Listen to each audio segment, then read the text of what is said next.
আফসোসের বিষয়, দুনিয়ার কাজের জন্য আমরা শিডিউল তৈরি করি, কিন্তু যে আখিরাতে আজীবন থাকতে হবে সেই কাজের কোনো শিডিউল আমাদের কাছে নাই। কেন নাই বলি, এই যুবকগুলো দেখবেন ঘুমায় রাত 3টার সময় আর ওঠে সকাল 12টার সময়।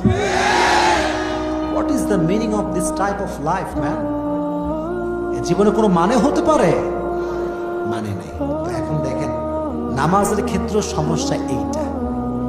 নামাজ যে আমাদের লাইফের একটা গুরুত্বপূর্ণ চ্যাপ্টার, গুরুত্বপূর্ণ একটা অংশ, এটা অনেকে বুঝেও বুঝতে চায় না। আর নামাজ ধরেও আবার কেন ছেড়ে দেয়, কারণটাকে বুঝতে হবে। কারণটা বুঝতে হবে। যুবক দাঁড়িয়ে আছে, ইসলাম বোঝে, মাহফিলে বসে, কিন্তু যুবক একাই 3-4টা প্রেম করে।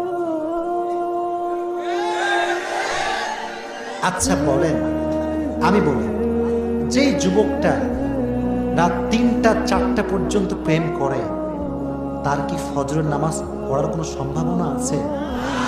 কেন নাই? শেষ যত আপনি রাতে ঘুমাবেন, আপনার ঘুমটা তত বেশি কাঁচা হবে।